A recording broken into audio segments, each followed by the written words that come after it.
Nothing? We have to turn it on.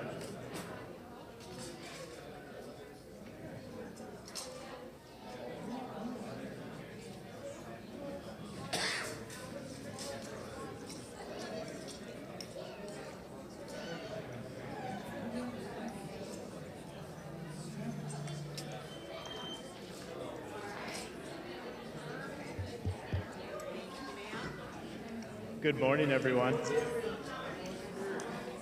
We'll get started in just a few minutes, but just wanted to let you guys know there's plenty of hot dish left, so please don't be shy and go back for seconds, and we'll get started in just a few minutes.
Is it any louder in the back? Perfect. We'll get started in just a few minutes, everybody. Thank you.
Hey, Doug. Jake.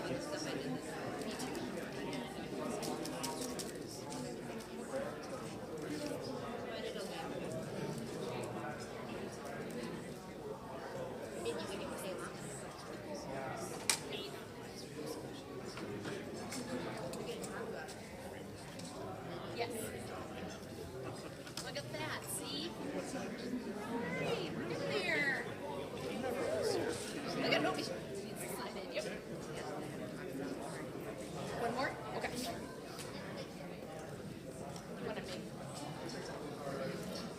If you have not signed in yet, will you please raise your hand and we'll come to you? Perfect. Thank you.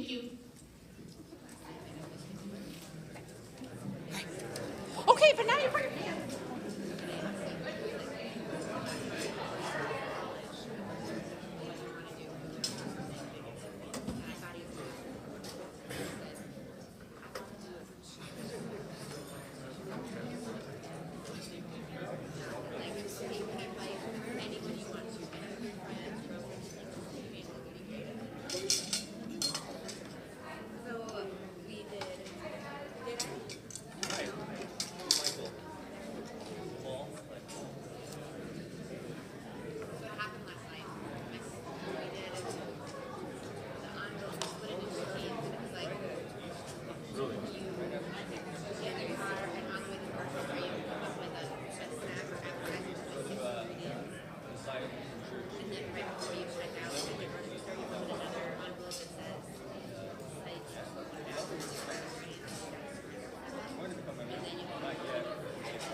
Well, good afternoon, everybody. Please don't stop eating. Please continue while we're going through our meeting and help yourselves to more of Connie's great hot dish as we're going through this. So good afternoon. For those of you that I haven't had the opportunity to meet or work with, my name is Chris Lynch, and I'm the current council president for this year. It's an honor to welcome you to the 2023 annual meeting. Whether you're in person or joining us via the live stream, thank you for being here to support, show your support for FLC today. Before we dive in, I'd like to give a big thank you to Connie and her team for preparing this wonderful meal today. It's been a couple of years since we've been able to enjoy it. Yeah, please.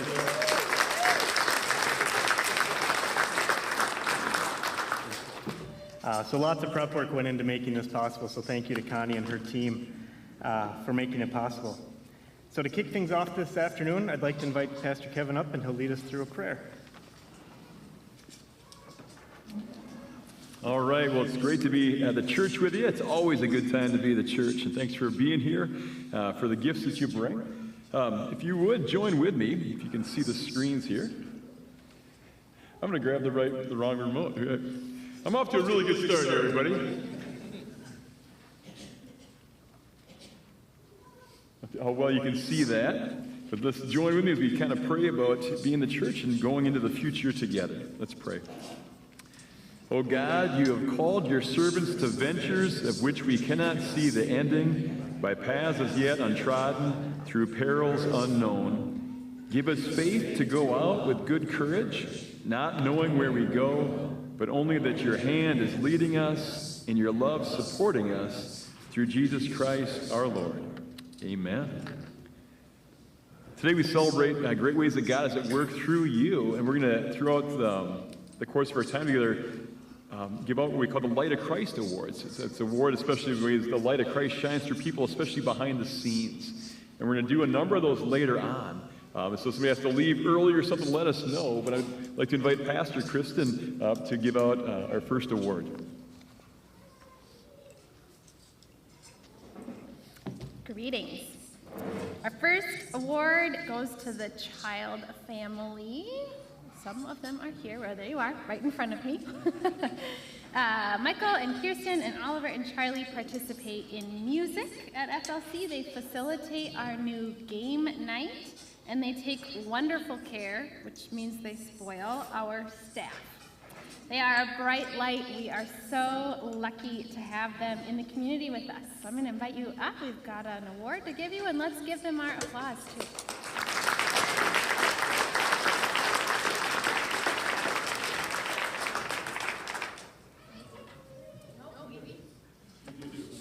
We just don't have it right here. So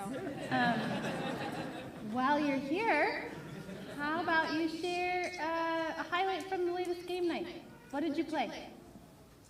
I played Life. That's a fun one. And we usually start our game night with some buzzword. Ooh, fun. Thank you. Yeah, and we got to play some Love Letter. Oh, that's a good one too. That is for you. So if you haven't been to game night yet, keep an eye out for the next one on the calendar. There are a lot of different kinds of games and for all different skill levels and experience levels, and they're really fun. So, thank you. Thank you. Another round of applause.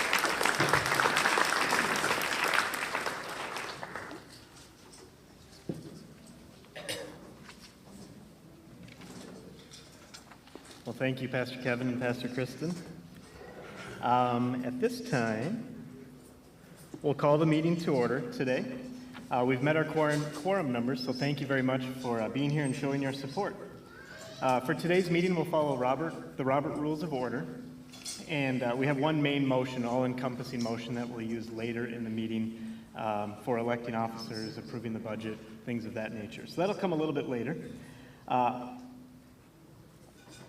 Our materials for today, feel free to follow along with us as we kind of go through the meeting with the annual report. You can find that on our website for those of you at home or in person. If you didn't get a copy, it's posted on our website.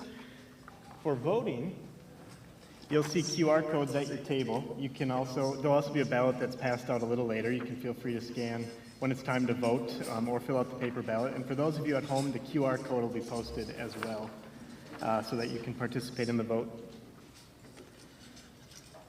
Let's see. For our agenda today, we're going to start with kind of what brings us to today, starting with the 2022 pastor summaries and the financial results.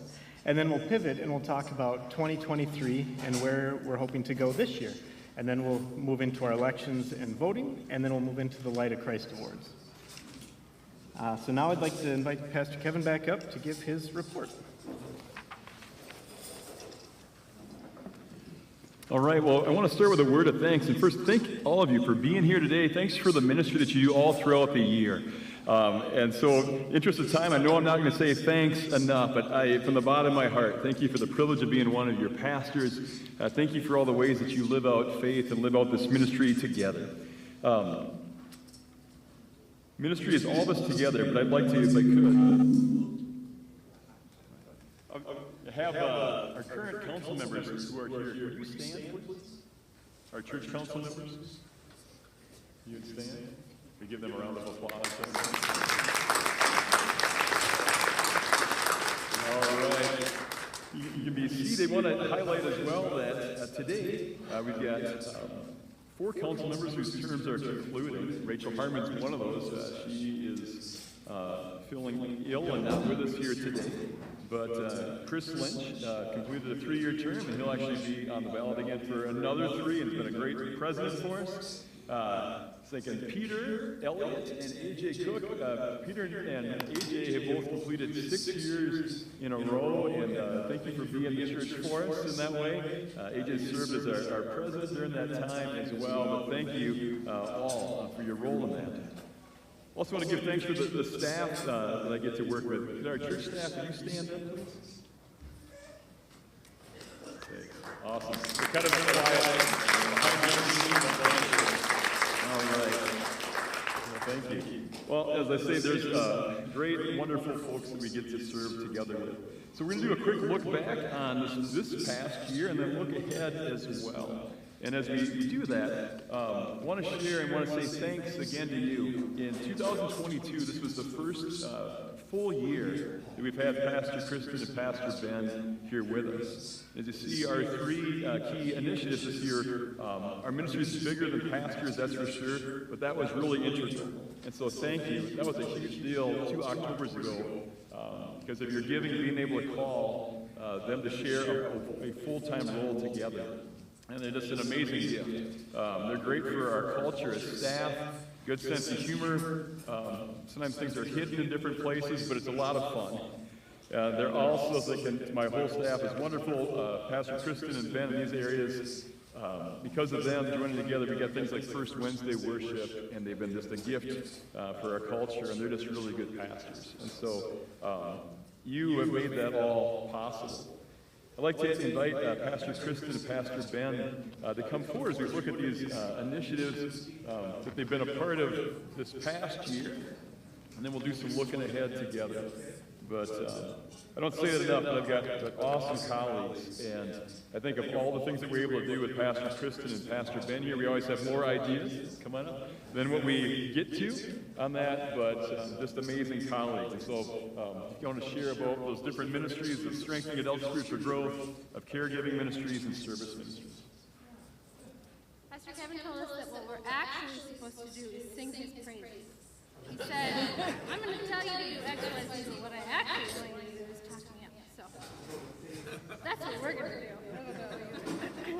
It is a delight to be pastors here, to have this staff to be a part of, to work with you all. So grateful. So yes, we ask you specifically to caregiving ministry. That's an area of focus for me in the last year. We have been working behind the scenes to develop some systems for the 3 of us to keep track of you all and how we are seeking to be a part of your lives and to support and to be present with you. So we've been developing some of those systems, and then also working with the prayer team to give them some of the support that they need, and to keep track of those prayer requests as they come in and how we're following up and all those organizational pieces. We're also working on strengthening our congregational care team, so empowering you all to have the tools that you need to go out and do visits, because our impact is amplified dramatically when it's not just staff, but when it's you all who are helping to care. So we've been working on, those are just a couple of the things that we've been working on in caregiving ministries. Sure. So adult spiritual growth was a goal for this year, and some of that falls to me, most of that falls to me, I think. Some of that was in transition of what are we going to do, how are we going to do this, as we were getting Nick Madsen on board. So that's not the adult spiritual growth piece, but that was certainly part of what occupied some of our time, was being a bridge between one youth director and this one, but also getting Nick on board and up to steam and handing over a lot of the youth stuff, which he's done marvelously. And then returning our focus a little bit to adult and faith formation. So we have a few things underway. Brew Theology happens monthly. 30 some of us get together once a month with the break over Christmas to talk about stuff that church people don't regularly talk about in polite company or otherwise. And so we've managed to do that, which was an exciting thing to do. We ran some adult ed classes during Lent, and before that last year, some introduction to the Bible. Looking forward to getting back to that again when we can. We've also had a grief group that's happened, which is spiritual formation in its own way. A mom's group, which has been underway for a few months, and then a dad's group met today for the first time between worship services too. So looking forward to continuing to do that. One of the big serving outreach pieces that we have undertaken as a congregation is Food on the 4th, which you have participated in marvelous ways. Thousands, I don't know what the total is, I forgot to total it up. Karen can probably tell me better. But thousands of pounds of food have been collected and donated to the Farmington Food Shelf with regular monthly requests for a variety of different things. That's something that we kind of started with the help of Karen's direction and Jay, loading things up and getting them over to the food shelf on Monday is the Monday on the 4th or whatever. It's been a great program to watch grow as we've gone through the year too. Okay. All done. Don't go too far right here, right? All right, and so it's kind of the behind-the-scenes stuff as well. As of course, last year, in the midst of some transition, we sought out a youth director. So some of our energy, of course, as Ben and Kristen had shared, went into a confirmation program and senior high ministry. That's something we want to keep fostering and building. Also, another kind of behind-the-scenes thing is improving our database, that our communications with you are segmented and more personalized. That make sure we're doing a good job of thanking people and following up on things with giving, those kind of pieces. So we are, like many things in this life, a work in progress, but that's an ongoing thing and a part of this past year. Also, that verse, equip the saints. The reality is, as Farmington has grown and the Farmington Lutheran Church had grown throughout the years, we're playing catch up when it comes to having ministry systems, meaning, how do you do ministry? If you got a group of 50 people, it's different than you've got 2,000 people. And so for all you who are great at processes and developing those things, we continually need those things. We saw growth in that with our caregiving ministries, but that's something just to better engage and serve people. You'll continually see us want to keep improving the systems that we have in ministry so that people are well served and cared for.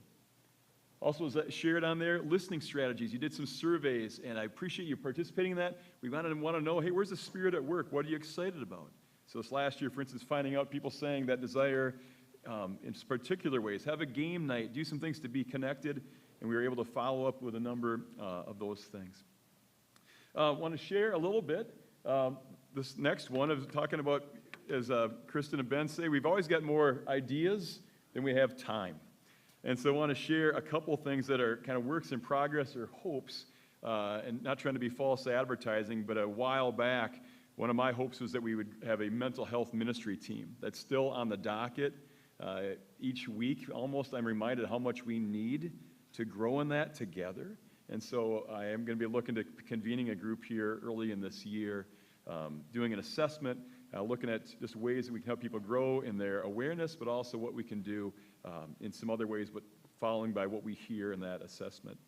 Another longer-term goal is benevolence giving. And I love our congregation. That's a real growth area for us. I think we're the 9th largest church in all of the St. Paul area synod. There's 3 pages of congregation on the spreadsheet. We're towards the bottom of page 3 when it comes to benevolence giving. And so that's a growth area for us. But with that, too, if you guys want to come on up, there's other things we want to kind of share of ideas and hopes and things that are kind of a work in progress.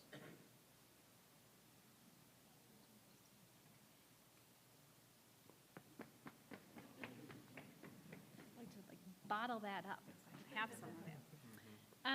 Well, I do want to take a second. Kevin is so good about singing our praises. And so I actually do want to say a couple things about his leadership and some things that have happened and that we're looking forward to seeing him do with all of us. We got to celebrate 10 years with Kevin this last fall. And it was just such a wonderful moment to see what an impact he's had. So thanks to all of you for being a part of that celebration and sharing some of the ways that he's been a part of your lives. And Kevin talks about wanting to develop a ministry for mental health and making that happen. One of the reasons that hasn't happened yet is because he's been so busy developing some of the ministry systems and thinking about ways to empower leaders and empower our council and others to take on some of that ministry themselves. That's a gift that you have that we're thankful for and have seen at work and look forward to seeing that develop this year, developing some additional paths for leaders to grow. And also coming up, we're hoping to see some growth in outreach. One of those possible areas for outreach is through our connections in Tanzania. So we have had this scholarship, and I don't know if we're talking about that later. Am I stealing your thunder here? But we have, as a congregation, provided scholarships to some students through the school in Tanzania that we've partnered with. And the timeline for that sort of shifted suddenly, and we realized we needed to have the scholarship money very quickly. And Kevin made a few phone calls and sent a few emails, and it was just done, which is props to you and props to you for that kind of generosity. We're excited to see that grow this year too. I'm also hoping to keep working on the congregational care growth. Our grief support group is going to meet twice more this year for 6 weeks at a time. The moms group is hoping to do a retreat. We're looking forward to that this summer, and our wonderful children's ministry person, Dawn, and I are talking about some plans for developing the Milestones ministry further that the children's ministry kind of has under their umbrella, which we're excited about. Yeah. As Kevin said, there's always ideas, and there's a lack of time. I think our reports say, probably in 2 spots in their booklets, that we are drowning in ideas and starved for time. There's always more things that we want to do. So if you come up to us and say, we should do fill in the blank, and I nod and smile and say, that's such a great idea, it's not because I don't think it's a great idea or that I'm ignoring you. It's because I think it's a great idea, and probably you should start that. And I'll do as best as I can. So we're kind of in a spot being half-time each on staff of where we are really good at coming up with ideas, and if we can locate a place or a cliff or something to kind of bop that off the edge of and get it rolling, that's kind of where we're at for small group startups and things like that. So a men's breakfast and Bible study, right? Expanding Fishers of Men, continuing moms groups and dads groups, right?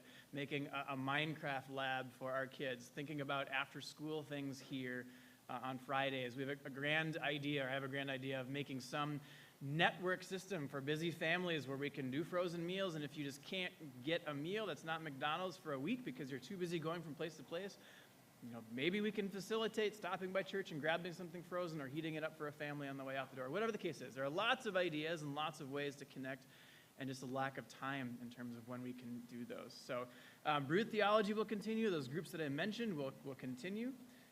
Lots of things that we're interested in doing. And again, props to Kevin in lots of ways for fostering a very healthy place to work staff-wise. Right? There's a lot of flexibility, and there's a lot of community just within the staff that we have here. It's a healthy place to be and work, and that comes from Kevin's leadership, I think, to start that too. So we do what we can, but it starts with you. So we appreciate that. Yeah.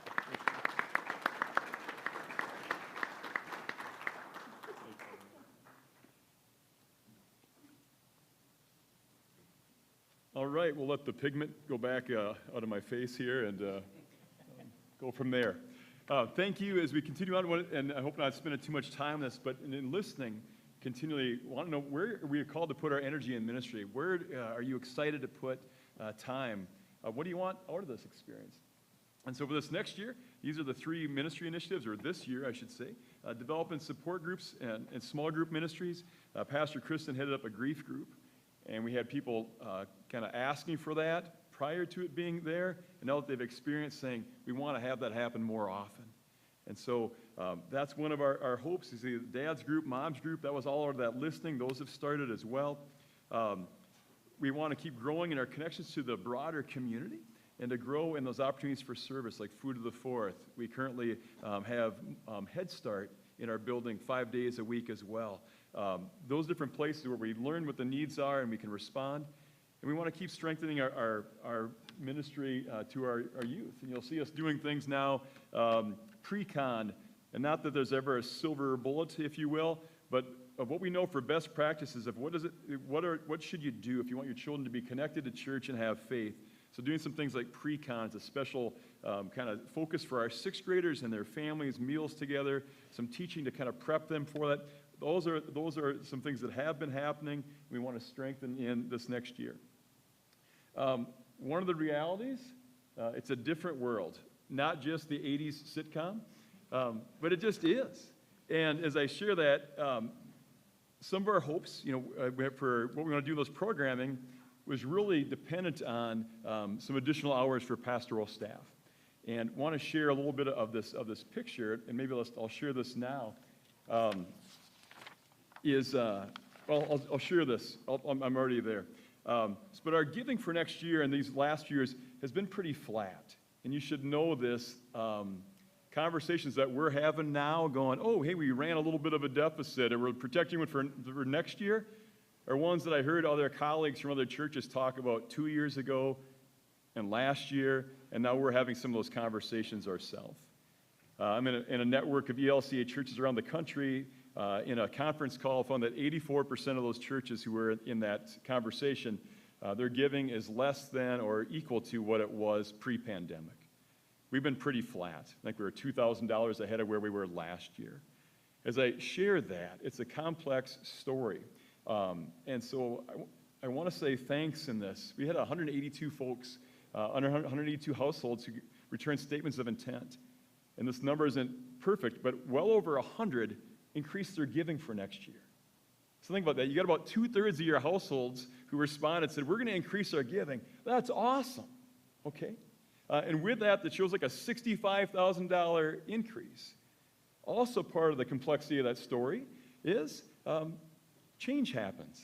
We got some wonderful, generous households as well who've moved away. Households that have experienced a death. There is some other change that impacted giving. And so with that, we're projecting things to be more flat for next year. There's hopefulness there, but I want to say thank you. But is that helpful to get kind of the fuller picture? I mean, when you work hard and you think about that, I want you to hear how appreciative we are for that. And they say, well, how come we're not going to add those things? Well, because of that fuller picture, okay?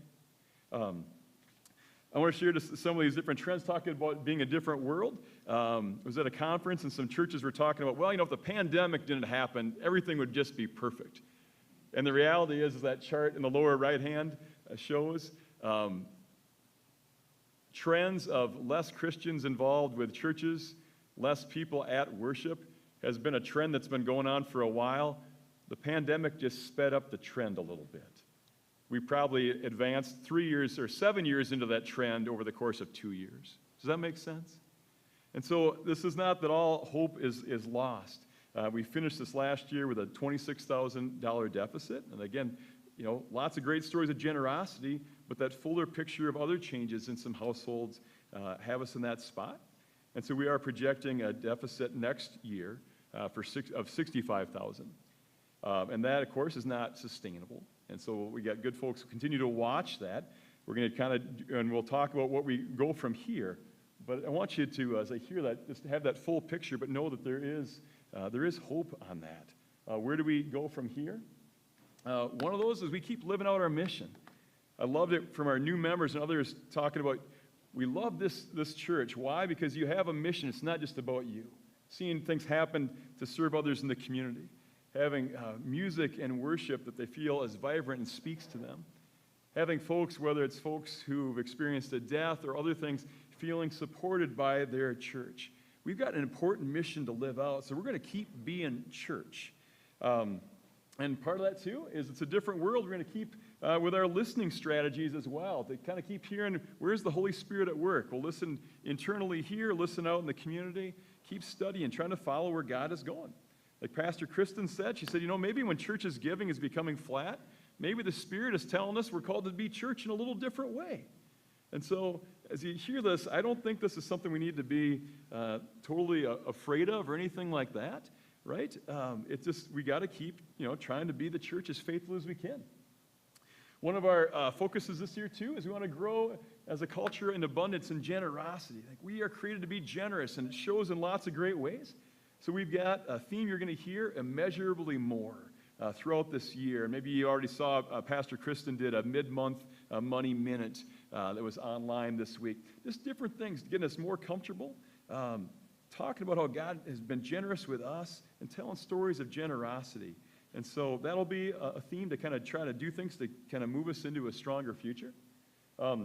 With that, too, behind the scenes, we'll be continuing to do those things, develop ministry teams, develop those things, put energy into recruiting to try to keep expanding our circle of engagement and strengthen the ministry that we share together. So as I share that with you, that gives a little bit of a picture of where we're at and where we're moving to. And so with that, I'm going to invite our treasurer, Dennis Watson, to come up to share the treasurer's report.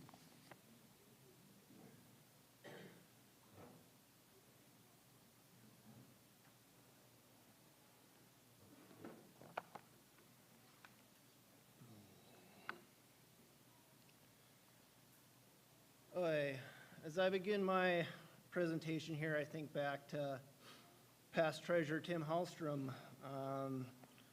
Always started off by referencing advice from another past treasurer, Steve Swenson, of start him off with a joke. Well, right now the pastors and the members of council who deal with me on a monthly basis are rightfully starting to think, Dennis is going to tell a joke? Well, nope. Let's jump into the financial statements. So the financial statements show up on pages 25 to 30 in the annual report. And we'll start out first slide up here. We ended the year with a bottom line of a loss of $26,541. Last year at this time, I got up here and was talking, and we were looking at a budgeted loss of $12,568. So that loss is $13,970 more than what we were looking at with our 2022 budget. On the bottom of page 25, you'll see total receipts for the year were $861,000. This is about $50,000 less than the budgeted amount, and about $7,100 more than the prior year's receipts. Then on pages 26 and 27, it lists the expenses. At the bottom, total expenses were $887,965 for the year. This is about $36,000 less than what was budgeted for 2022. But this is also $56,452 more than it was the prior year. If you want to look at it, payroll and benefits is $37,600 more than what they were in the prior year, which makes sense. We've had a full year of Pastor Ben and Pastor Kristen on board, and that was kind of expected in the whole thing. But buildings, repairs, and utilities is $22,950 more than in the prior year. So those are kind of the big areas of the expenses in our budget. So if you summarize it up, you think about it, we were $50,000 less in receipts, $36,000 less in expenses, which equal $14,000, which is pretty much the $13,900 that we were off on the budget, or having a bigger loss than what we had budgeted. last year.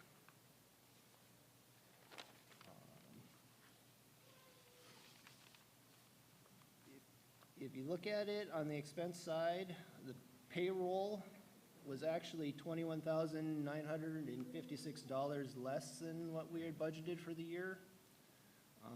And a lot of that's just the results of the timing of bringing Nick on as the Director of Youth. At the time, we had budgeted about a mid-April hiring, and I believe that was July is when it actually occurred, so the timing of that kind of changes what the expense is and what it was budgeted.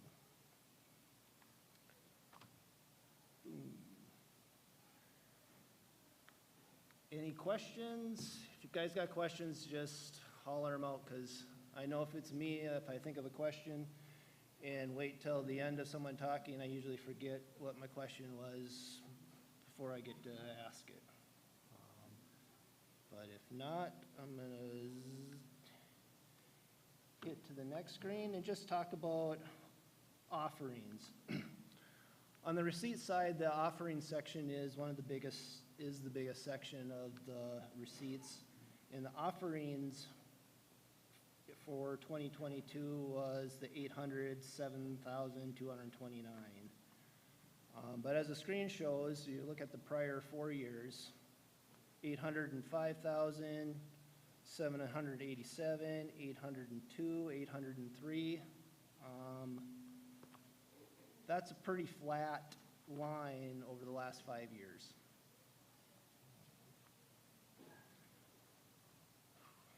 So when I look at things and I look at a $26,500 loss, I ask myself, when? So I just want to go back to the end of October. At the end of October, our receipts were a little over $30,000 less than budgeted, and our expenses were a little over $42,000 less than budgeted, which nets out to about $11,800 better than what we had budgeted at the end of October. So it is November and December. And December is by far the month when we receive the largest amount of offerings. And actually, this December's offerings were $1,000 less than last December's offerings. So on the financial statement part,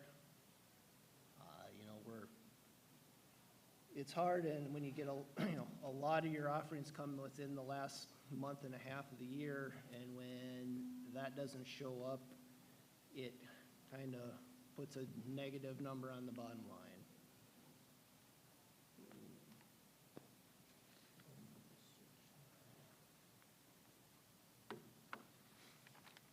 On the balance sheet side of things, and that's pages 28 and 29. The general cash balance at the end of the year was $214,607. When you add in the dedicated funds balance of $114,487, there is a total cash balance at the end of the year of $329.94. $329.94 is what the cash balance is in the bank accounts at the end of the year. This is a $26,194 decrease from the balance as of the end of 2021. And pretty much that approximates the loss of the $26,500 on the income statement, which as an accountant makes sense because we are on a cash basis financial statement. So when your cash goes down $26,000, you have a loss of $26,000. Also on the balance sheet, I want to point out, if you look at the endowment fund balances, they are a bit less than where they were last year. And these are investment accounts, so if you want to think about it, the The markets hit their high in January, and so these having a lower value in them is because they follow the market on their investments, it makes sense. Another item on the balance sheet is this, what I call an inventory asset of the $10,770. This is really assets that it takes time to convert into cash and get into the checking account. And what that is stock donations. If we receive a donation of stock at the end of the year, the stock itself gets transferred into our brokerage account, then we have to sell that in our brokerage account, and then we need to have the cash issued out of the brokerage account to put it into our checking account, and it just takes time. So that's what is sitting in there are, a cash donation and a big check donation at the end of the year that we couldn't get to the bank, just on the timing of things.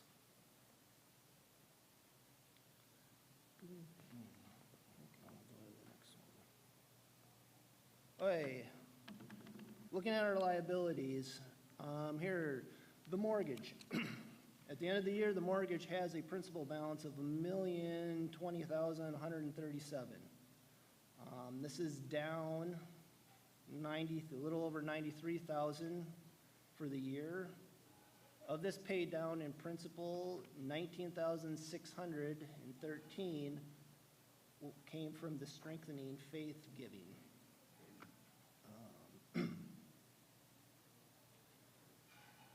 It is expected that we will pay another $73,774 in principal in 2023 before any of the strengthening faith payments are included in there.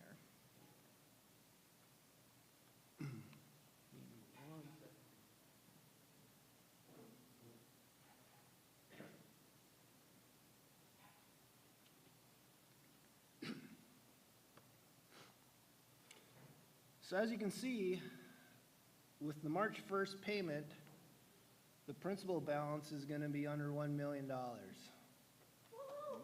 Yeah, in the accounting world, that's a, yeah!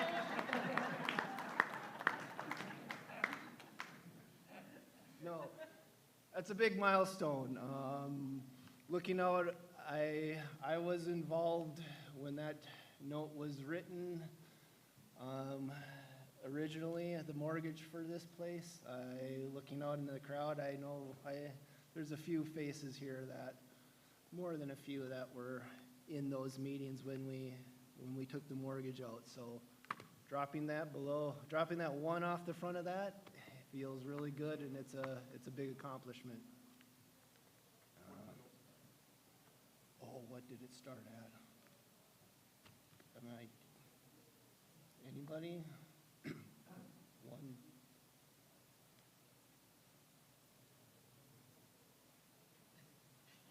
I don't know. The original note? I have no idea. I don't know. That was like 20 years ago. I can't remember 2 days ago. I'm hearing like it was like 3 million or something, is a little over. Don't quote me on that. Page 30 then is the activity in the dedicated accounts. And I just want to point out the reserve fund and the technology accounts kind of at the bottom of that report. This is because last year at this time I got up and we talked about the need to build that reserve fund up instead of deplete it. And that reserve fund is, set up to help cover, big things that need to get done with this building. And honestly, we're at the point in this building when things are needing to be replaced or repaired and kept up. And so that's kind of our fund in order to have on hand in order to be able to do some bigger things without needing to call in an immediate special appeal to get something taken care of. And so at the spring appeal, part of that was to build up this fund. But then, in 2022, 6,000 of it gets used to pay the maintenance contract, which is down 6,000 from where it was in a few prior years. 2,500 of it was used for the deductible when the air conditioning units had to be replaced. 6,500 of it was used to replace the water heater in the fall. So we lifted it up, we built it up, and we used it, and we increased it by a net of a little over 3,000 for the year. I just want to point it out, this is the whole purpose of building this fund up, so we have the ability to have the cash on hand to replace a water heater. That's what we need to do. And it's exactly why we need to continue to work to build this fund up, so we have some reserves sitting there. On the technology fund, this also came from the spring appeal. And it's just, if you think about the amount of technology and equipment that gets utilized for a service or to stream a service, and that stuff's very expensive, and it's expensive to replace. And so, like the building, we kind of wanted to set a special dedicated fund to grab some funds to have available in case a soundboard goes out. Soundboard goes out, it's a, it's a big deal for the services. So we're trying to plan ahead and have some reserve sitting there for that. So in closing, I just like to point out page 24. Page 24 is my treasurer's report. It also includes the audit committee report. And I just want to thank Chris and Dan and Jim from the audit committee. And I just want to give a thank you to Renee, who is our finance coordinator. These are people who deal with me a little bit a lot, and they help me out a lot. So just lifting up a thank you to those guys. With that, that is my presentation on the results of 2022. Any questions?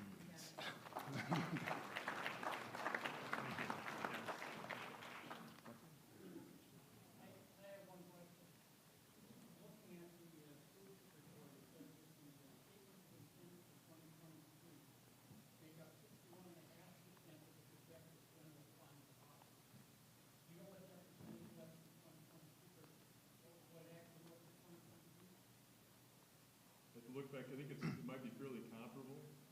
We had just over $500,000 was pledged in those intents this year. I want to say that's, 10,000 or something more than it was last year for that same amount, but that was a similar number of houses.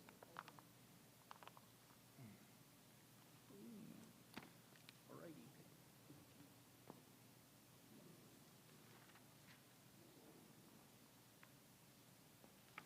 Thank you, Dennis, and thank you, Renee, as well, for all the time and energy that gets put in to keeping the finances organized and moving forward. Lots of time and energy, so thank you. As Dennis mentioned, the audit report, in addition to the audit report, in the annual report, you'll find a list in every report from the ministry team. So lots of hard work and energy has been put in this year and every year to make this place successful and thrive. So I encourage you to thumb through those reports. It's probably the first half of the annual report, and just see what every team and every ministry has been up to this year. Lots of great work done by everybody. So thank you. With that, that brings us to the new business for this year. We'll start with bringing Dennis back up here shortly to talk through our 2023 budget. And then we'll conduct our elections for 2023, and then we'll end with our Light of Christ Awards. Mr. Dennis, was that enough of a breather to bring you back up? We can. All the dishes were picked up. They were already picked up.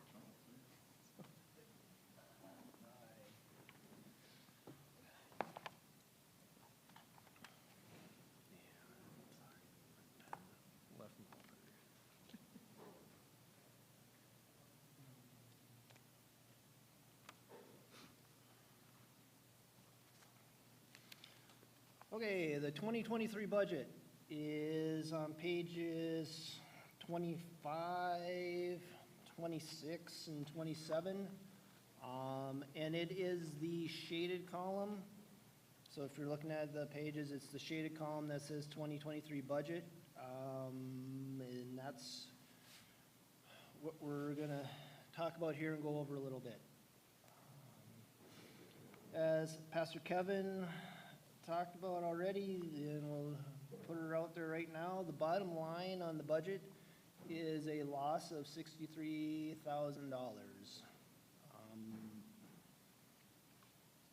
So how we get there, we're looking at the general fund receipts of being about $875,000. This is a $13,865 increase from what it was for 2022. The offering side of that, we're looking in the budget as $827,000. This is a $19,771 increase from what actually happened in 2022. And I will point out now, remember the slide that I had up there about the last 5 years of giving and the flat line that they had? We have work to do.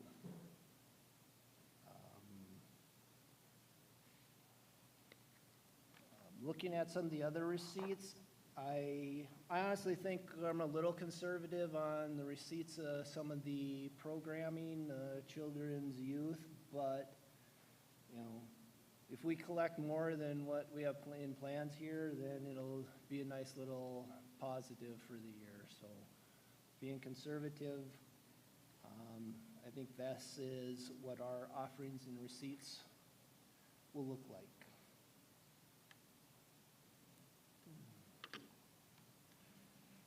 Total expenses are budgeted at $938,295. They say of this, the payroll and benefits is $596,000 of that. That is 63.5% of the total budget is in staffing and benefits. For our staff, we have budgeted in a 2% wage increase. And so if you want to think about it, anybody want to know what the inflation has been the last 6 months?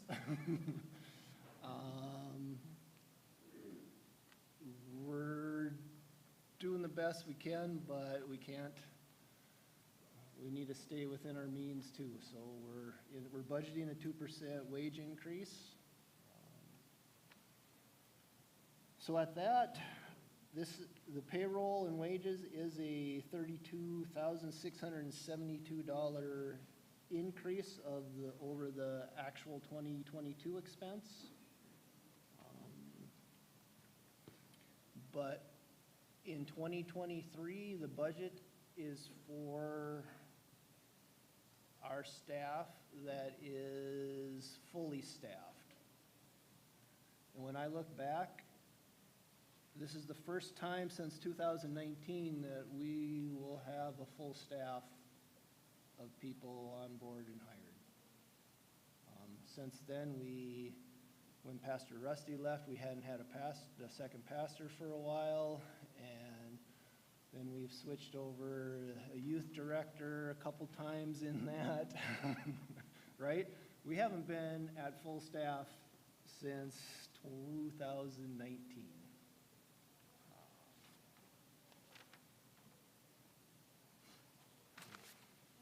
Yes.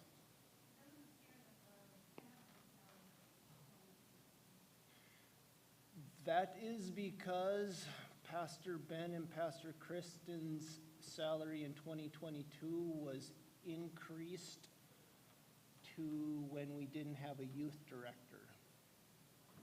And so for them taking on the youth activity of confirmation at the beginning of the year, in 2022, they had more compensation than what was their base pay for 2022.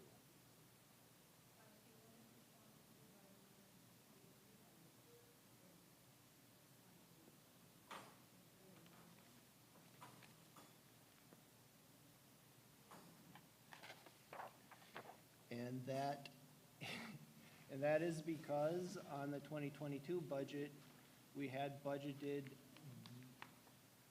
the temporary increase for them for a part of the year. We had it in the budget because when we prepared the budget and presented it last year, we knew we didn't have a youth director, and we knew we weren't going to have a youth director for a few months.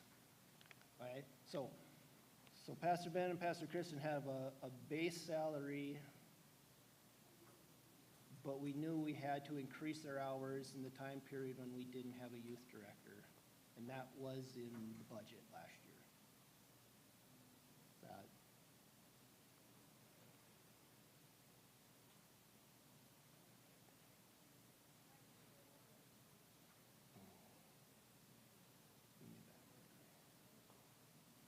all right. And I know payroll and benefits is the big chunk of the whole thing. And so, you know, I said 2019 was the last time we were at full staff. In 2019, our payroll and benefits expense was just shy of $590,000. Our budget for 2023 is $596,000. Guess there's a little over $6,000 difference there from fully staffed 5 years ago to fully staffed coming into this year. I know it's not a complete apples to apples comparison,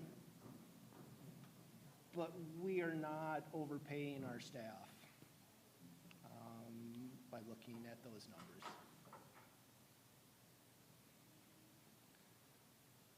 And not that it is a apples to apples comparison, but 2019, our actual loss on the financials was just over 50,000. So we are at full staff and had a $50,000 loss. If we're going to be full staff in 2023, we're projecting a $63,000 loss. Kind of interesting looking at the numbers.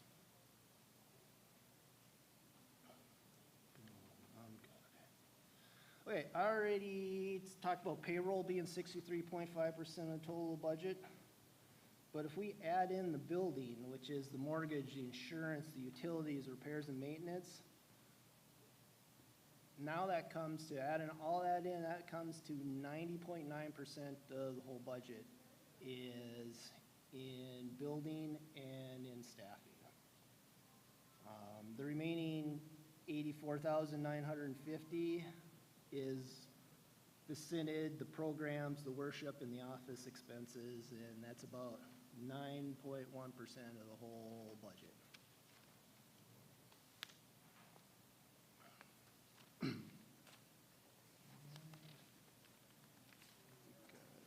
All right. So now what about 2023? If we put this thing in cruise control and just say, yeah, this is, let her run, we are going to be pretty close to a $63,000 loss. And this is not sustainable. So You ask, well, what are we going to do about it? In 2023, there will be, and there is already happening.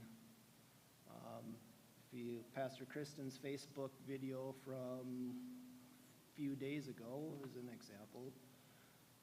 There is an effort on the offering side of the income statement. Honestly, if offerings do not increase to support the direction envisioned for our children, youth, adult, and community programs, we will need to cut back. We will need to cut back on program offerings, and we'll need to cut staff. I'm sorry, but that is the bottom line truth behind the whole thing. We have great ideas, we got great energy, we want to do a lot, but as a congregation, we need to say, yeah, I want to do that, and I want to support what we're doing. So then I say, what is $63,000? Let's think about it, our shortfall here. To an individual, it kind of seems impossible. I mean, if my personal budget was a negative $63,000, I don't know if I couldn't do much about it. You'd have to stop spending a lot. But we're a congregation of over 400 giving units. So let's take 300 of those. We're not going to get everybody. I know what the economy and inflation is, believe me. I see it every day. I know what inflation's doing. But let's think about 300 giving units. $63,000 divided by 300 giving units, divided by 12 months, is $17.50 a month. Increase in offerings over those 300 giving units is $63,000. So put your own, what is that on there? How many coffee shop lattes? How many tap room glasses of beer? And mine, how many, Cane's Chickens, 2-5 tailgaters is that? Maybe it's once every other month instead of once a month for I and my family. I guess what I want to say is 63,000 is not impossible. But it'll take it'll take a dedicated effort from all of us to make it possible. But it's not impossible. But I will caution, this isn't a one-year dedication. This is a continuous dedication. But it's possible. So with that, that's my report on the 2023 budget. Any questions?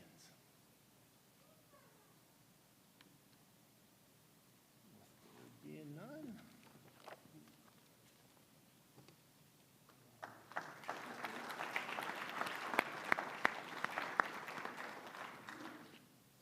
Thank you, Dennis.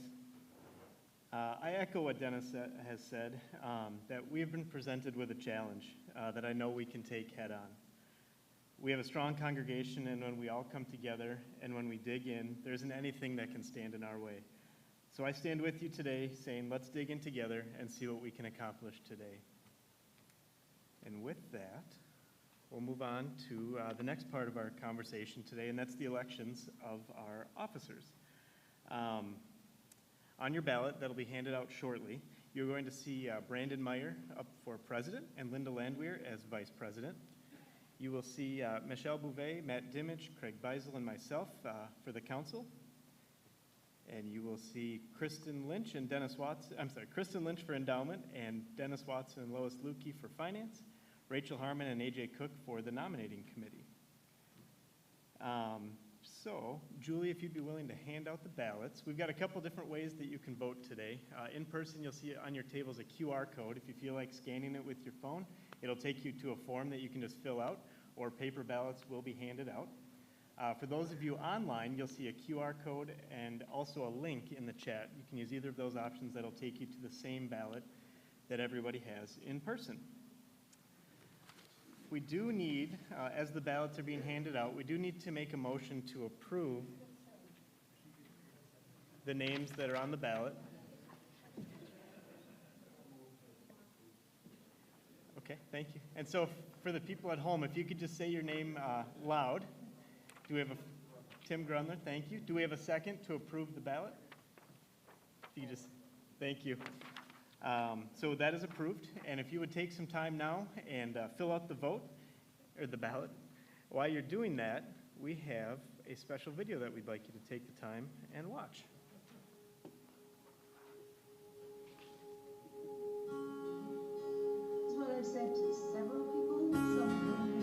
This is what I've said to several people, some of whom have said, oh, send me the link. I say the music is wonderful. There are 3 pastors. They all preach very differently, and I feel spiritually fed by each of their sermons.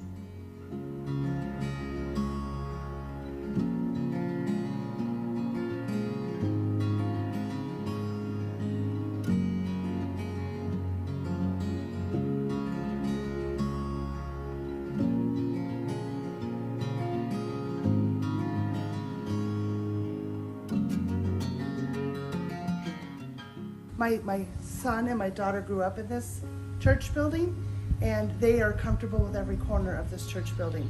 They're comfortable going in and saying hi to Linda. They're comfortable, going up on the altar and help Connie or whoever it is refill the cups for communion.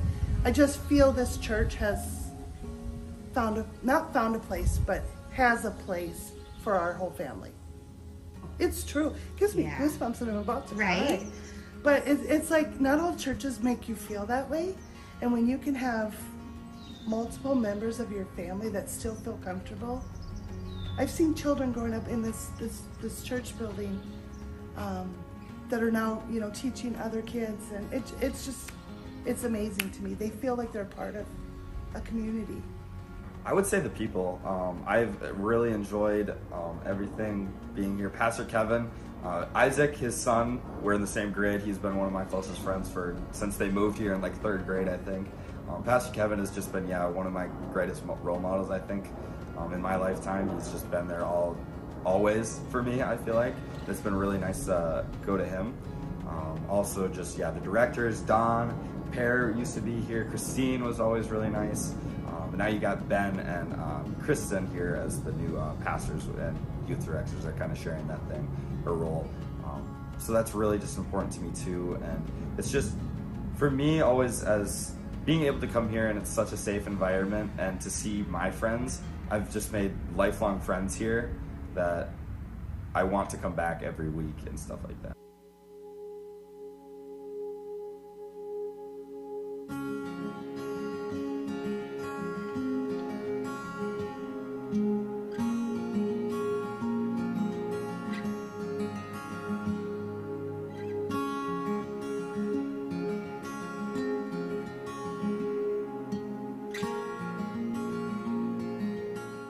Children's and youth programming was important to us. Where could we go to get a strong program for them? We tested out Farmington Lutheran a couple times and decided we liked it, joined up, and that's where we've been since. It was one of the few places someone greeted us the moment we got through the door.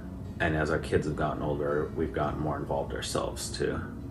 So now we know people, we're not a number, and that's why we like it and keep going. That's why I tell people who want to go are looking for a new church home themselves too. There are a lot of people in this congregation that didn't grow up Lutheran. I think Farmington Lutheran is very open to other denominations, and there's no pressure to have to take some sort of catechism class for adults or anything like that. It's really just, you're welcome here. It's just like with the Lutheran Church, you can take communion. You don't have to feel like you're not welcome at the table. And it's very family oriented, so I think that is really what draws a lot of people to Farmington Lutheran. And then once you're here and you're the next generation, you enjoy seeing those families with the young children. So it's very, very youth and children friendly here.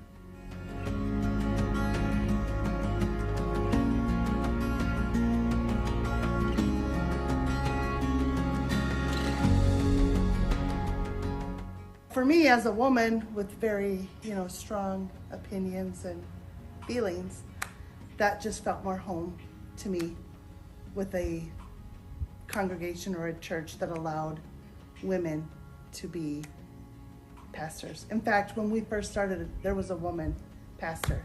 So I also feel ELCA Church is more opening and inviting for all groups of people. LGBTQ would be a good example. Just ELCA to me versus Missouri Synod is more welcoming to all brothers and sisters in Christ. It's local and it has a very big community of kids our age that go to our own school, and a very big community of very welcoming adults that are able to adhere to every need that you have.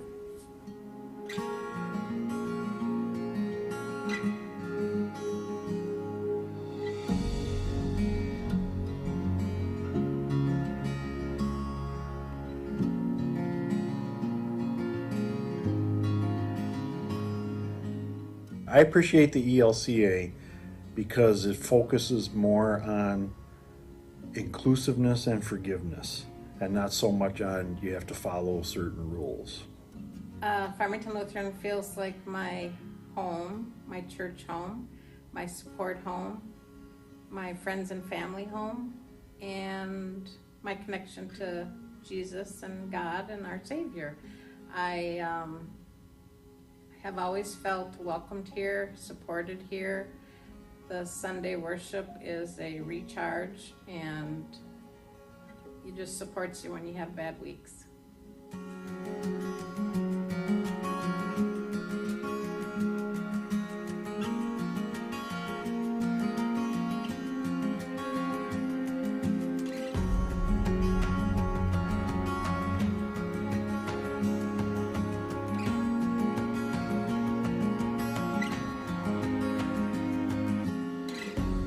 I ended up moving to Farmington, and so when I moved to Farmington, I switched churches, and because I like to go to the church that represents that neighborhood, because I feel that there's a more closeness between the church and the community and me as a person.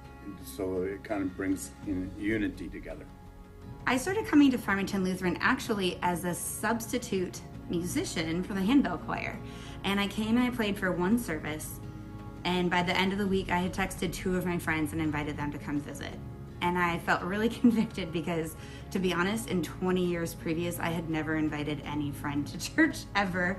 And so I thought, well, what is it about this church that I feel good about doing that? And I was like, it feels welcoming and it feels safe. And it feels like this is a place where they are willing to have real, authentic conversations about difficult topics, and to do that with tenderness and grace. And I love that.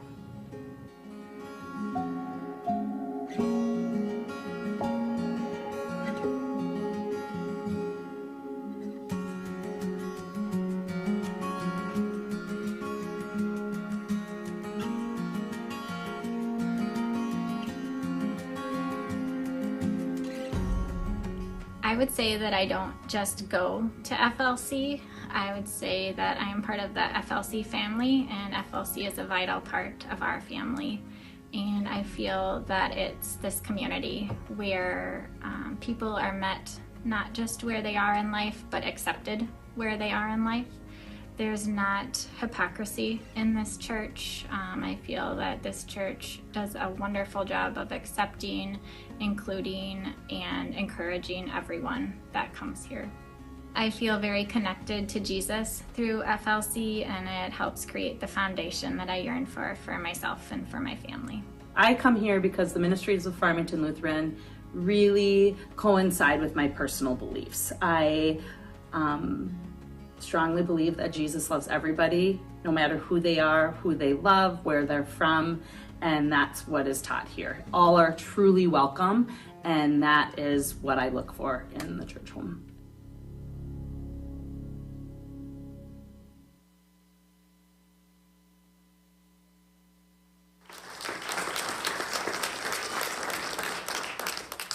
You want to give thanks to Betsy Graw. I think Betsy's here someplace, right? Betsy put all that video together, did that interview, and just did an amazing job. So thank you very much. I'm just buying time. You, buddy. We're going to do some Light of Christ awards. Yeah. Is that right? So, Pastor, you want to join me up here too as we do these awards together? As we say that, as Ben comes forward, and we'll go through this and get to celebrate again. The Light of Christ Awards focuses on those folks who are often behind the scenes. And there's folks who do great, amazing things all the time. So we're just going to highlight like 12 people. So we know that could go well beyond it. Wanted to highlight that together. Something that's going to share quick as Ben comes up too, as we talked about our plans for this year. Please know that even though we weren't able to add as much staffing as we wanted to do that part or to increase that, we're still going to do those ministries. It's just going to happen at a little slower timeline, right? And appreciate that doing this together. I remember it's an odd number, but our general fund balance is $214,000. We want to be proactive on this, but just a little point of interest. 10.5 years ago, in the summer of 2012, the general fund balance was about $200,000 less than that. At 17,000, right? So I'm saying is, you've been through some things before, right? You know how to be church, right? We can do this together with your generosity and partnership. So Ben, you want to kick us off with our next Light of Christ Award? There's a few of these that we're going to do in groups, and the first couple of names are ones that have stepped up in some of Linda's time away as she's been recuperating from injury. Janice Rolag and Lois Lukey. We affectionately call the two of them Lois and Eunice once in a while in the office. So Janice is Eunice occasionally, because in the book of Timothy there is a letter that references Lois and Eunice. So it's Lois and Janice. But to the two of you, Janice serves FLC in our community in a number of ways. In the past month, she's jumped in without hesitation to help cover the front office. In addition, she reads during worship, like she did today, delivers meals, volunteers as an 8th grade mentor, runs a VBS station, and more. She exemplifies living as a light of Christ. And Lois comes in weekly to prep and help stuff behind the scenes for children and family ministries. When we had a need to cover the front desk in recent months, she also didn't hesitate to jump in and help keep things running smoothly. We are grateful for her in this community. Would both of you come up to get your Light of Christ award, please?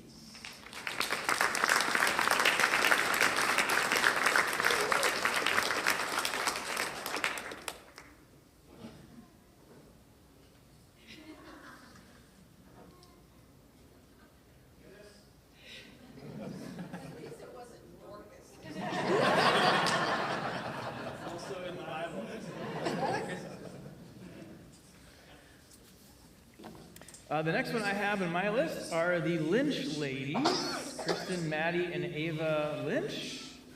Why don't you guys come up now as opposed to over here? Kristen, Maddie, and Ava work behind the scenes to get activities and projects for FLC time prepped and ready to go each week. They also play a huge role in making VBS a success, and they most recently made every one of our FLC time kids a Bible bag to bring their supplies back and forth to class each week. Kristen also, during Shantytown this fall, ended up kind of out of nowhere registering and checking in a whole bunch of kids late at night, so thank you for that, Kristen. They all have a heart to serve and care for others, and we're grateful for them too. So that's Maddie.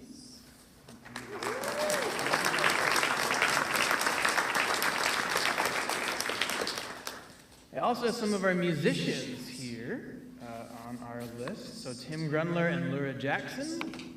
Music is a wonderful and powerful part of worship each week. We're so lucky to have a number of amazing musicians who share their gifts with us. Two of those who we want to lift up are Tim and Laura. They also participate in Sanctuary Choir, Praise Band provides special music, and in addition, Lura Subs playing piano for worship and rings bells. We're grateful that you share your special gifts with us too. So Lura and Tim are here.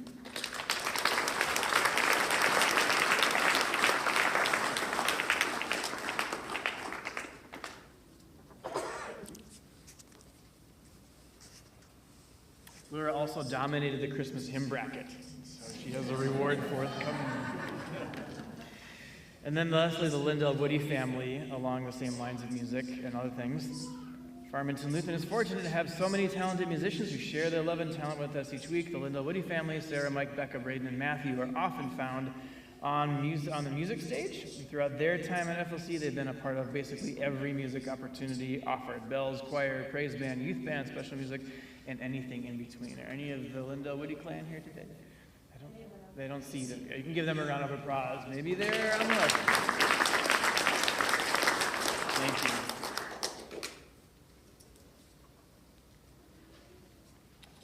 All right. Well, these next ones are for Jody and Mike Jansen and Sarah Preston. If you enjoy the Advent and Christmas season around here, Christmas decorating, as you know, and takedown is no small task. We're talking about assembling over a dozen Christmas trees and all that goes into that time and space. But thankfully, we got Jody and Mike Jansen and Sarah Preston, as well as a wonderful group of volunteers as they organize together. We thank them for their continued effort to be sure that our building looks beautiful during that Advent and Christmas season. Would you join me in giving thanks to Jody and Mike Jansen and Sarah Preston?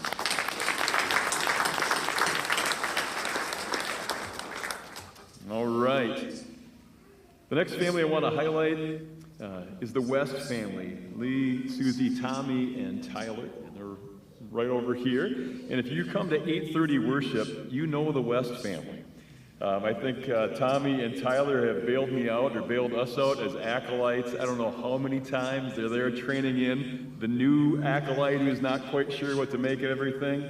The West family can be found many Sundays as worship hosts, as well as those acolytes that I mentioned.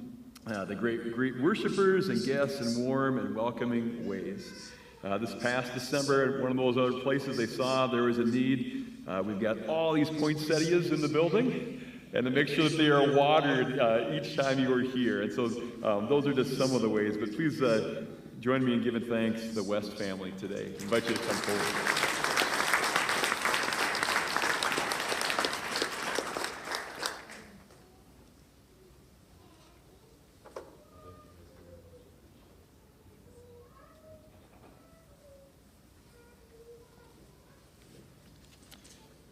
All right, our next recipients are Pam Schoolmeester and Chris Aiken. Pam Schoolmeester. Our outdoor gardens, the ones you see out here in the boulevard, what have you, our outdoor gardens are kept looking beautiful year-round thanks to Pam. She weeds, waters, and takes care of many of the plants that you find outside the front of our building. We're grateful for her and the work that she does to ensure our building is beautiful inside and out. Also want to celebrate and give thanks to Chris Aiken. In addition to reading during worship and her work with the Farmington Food Shelf, Chris also takes care of the large planters outside of our entrance. Chris keeps them looking seasonally wonderful all year. We're thankful to Chris for this and all those ways that she keeps us engaged in our community. So please join me as we celebrate Chris Aiken.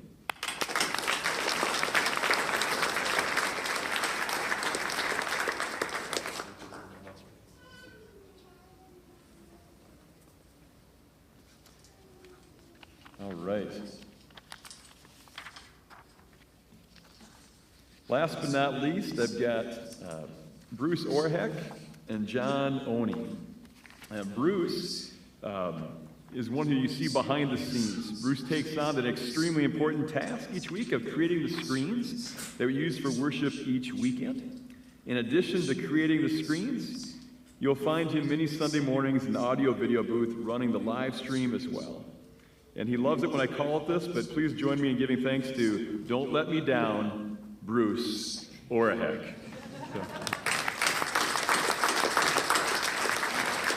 All right. John, big finale here.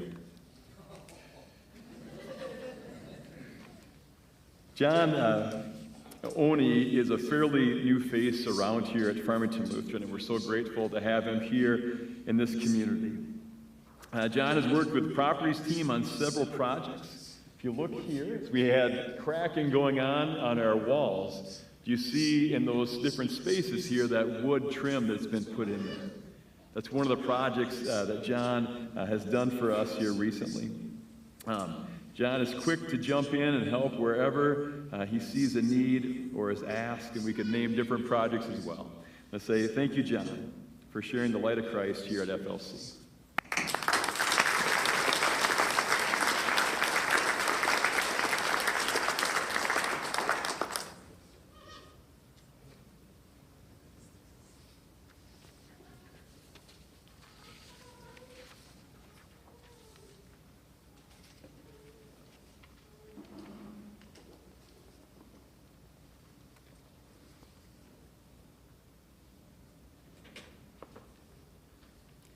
In addition to the Light of Christ Awards, there are many more names that make this place a very special place to be. So I just want to take time and thank you all for your time, your energy, and dedication given to FLC each and every day. It's everyone coming together as one big group that really makes this an awesome place to be. So thank you to everybody.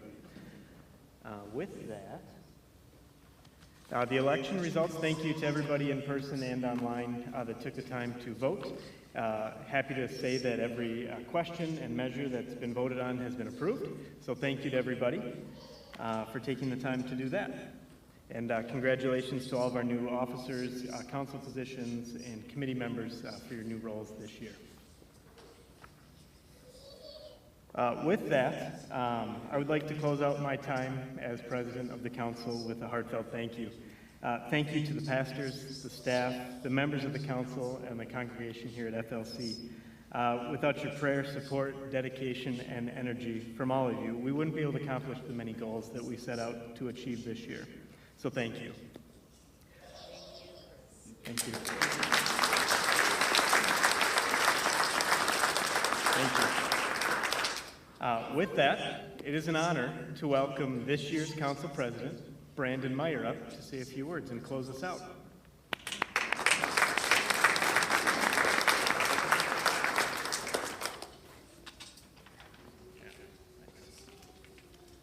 Hi, Brandon Meyer. My wife Melissa and I have been members here for 15 years. We actually stood at New Member Sunday 15 years ago, January 27th, I think she reminded me. So we were in that same position as the others this morning. This is my third year on council. I served this past year as secretary. We have 3 kids together. Haley, our oldest, lives in Orlando, Florida, and also Brianna and Henry. Brianna's a 9th grader here. Henry's in middle school and very active in the Farmington community. I want to echo a thanks to Chris for his leadership and commitment to FLC over this past year, and just very excited to help serve this community and support the mission as we move forward. And so I think here I'm handing it back to, are we closing? Sorry, is that right? Ben? Kristen? Yeah, I'm practicing up here, thank you. I think I get the most popular part, other than adjourning. We're at the end. So I'm going to close this out with a prayer and invite you to pray with me. God, we give you thanks for your presence with us. We give you thanks for the many leaders that you continue to raise up, and we give you thanks for your spirit at work here within FLC and outside of FLC, calling us onward and outward. Most of all, we give you thanks for Jesus and for the love and forgiveness and strength and new life that he provides daily. We give you thanks, and we ask your blessing on all that is to come. We ask it all in Jesus' strong name. Amen.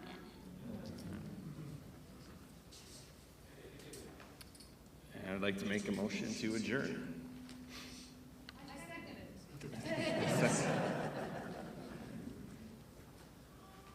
All right. Oh, was that it? Sorry. Yeah, help me out here. Okay, so we are so moved to adjourn. Thank you.